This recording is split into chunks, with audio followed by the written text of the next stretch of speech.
এই যে আমাদের নির্বাচন কাঠামো, আমাদের শাসন ব্যবস্থার কাঠামো, এই সমস্ত কাঠামো সংস্কার করে প্রয়োজনীয় সংস্কার সম্পন্ন করার পরে তারপর নির্বাচন হোক, এটা আমরা চাই। দেখেন, আপনারা জানেন হাসিনা 5ই আগস্ট পলাইয়া গেলেও হাসিনাকে যারা হাসিনা বানাইতে সহযোগিতা করেছিল, যারা এর অন্যতম কারিগর, দেশের বিভিন্ন সরকারি আমলারা, তারা কিন্তু এখনো স্বপদে বহাল। সো আমরা যখন এরকম দেখতে পাচ্ছিলাম যে হাসিনার সহযোগী দোসররা এখনো সচিবালয়ে অভ্যন্তরে থেকে একটা সিভিল কু করার চেষ্টা করছে, সচিবালয় অভ্যন্তরে বিশৃঙ্খলা করার চেষ্টা করছে। তো সেই জায়গা থেকে আমরা এটাকে প্রতিহত করার জন্য আমরা জুলাই ঐক্যের পক্ষ থেকে প্রায় 44 জনের একটা এরকম যারা হাসিনার দোসর সচিব ছিল তাদের তালিকা আমরা প্রকাশ করেছি। আমরা চেয়েছিলাম যে এই তালিকা যাচাই বাছাই করে যারা আসলে দোষী তাদের বিরুদ্ধে ব্যবস্থা নেওয়া হয়। কিন্তু অত্যন্ত দুঃখজনক হলেও সত্ত্বেও যদি দেখতে পাচ্ছি আমরা এতদিন পার হয়ে যাওয়ার পরেও কোনো ব্যবস্থা নেওয়া হয় নাই।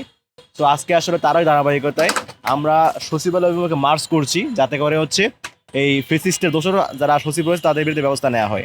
আপনারা জানেন যে এর ভিতরে 2013-14 সালের দিকে সাতক্ষীরায় যেই অমানবিক একটা ঘটনা ঘটেছিল, যে মানুষজনের বাড়িঘর হচ্ছে বুলডোজার দিয়ে গুঁড়িয়ে দেওয়া হচ্ছিল, সে এবং ওখানে প্রায় 20 জনের বেশি মানুষকে হত্যা করেছে সেখানকার তৎকালীন ডিসি নাজমুল হাসান। এরকম নাজমুল হাসান এখন কিন্তু সচিবালয়ের পানি সম্পদ মন্ত্রণালয়ের সচিব হিসেবে কর্মরত রয়েছে। তো এরকম যারা যারা ফেসিস্টের দোষর কালপিট রয়েছে, আমরা তাদের অপসারণ চাই। তো তাদের বিরুদ্ধে সরকার যত ব্যবস্থা গ্রহণ করে সেই দাবিতেই আজকে জুলাই ঐক্যের পক্ষ থেকে আমরা মার্চ টু সচিবালয় করছি। দেখেন, আমরা কোনোভাবেই নির্বাচনের বিপরীতে নয়। আমরা নির্বাচন চাই, তবে সেটা চাই হচ্ছে একটা গ্রহণযোগ্য পন্থায়, একটা নির্দিষ্ট প্যাটার্নের সংস্কার কার্যক্রম সম্পন্ন হওয়ার পরে যাতে নির্বাচনটা হয়, যাতে করে হচ্ছে দেখেন ফেসিবাদ তো একটা সিস্টেমের নাম। এখানে হাসিনা ফেসিস্ট ছিল এবং এই ফেসিবাদের সিস্টেমের মধ্যে যে পড়বে সেই ফেসিস্ট হয়ে যাবে, সামনে দাঁড়াবে।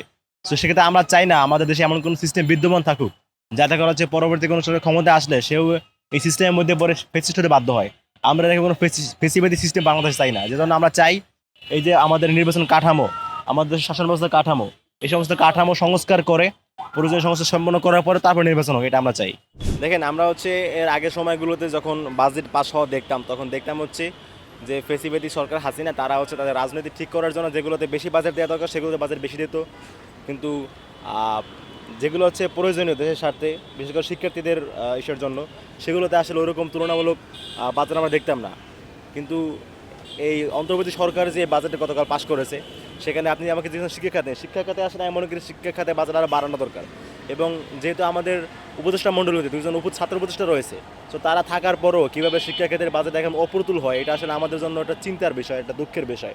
সো আমরা চাই শিক্ষার্থীদের কল্যাণে শিক্ষার্থীদের জন্য ব্যয় করার জন্য যে বাজেট সেটা আরও বৃদ্ধি করা হোক, এবং এক্ষেত্রে ছাত্র উপদেষ্টা যারা উপদেষ্টা মণ্ডলীতে রয়েছে তাদের এখানে কার্যকর ভূমিকা রাখা দরকার বলে আমি মনে করি।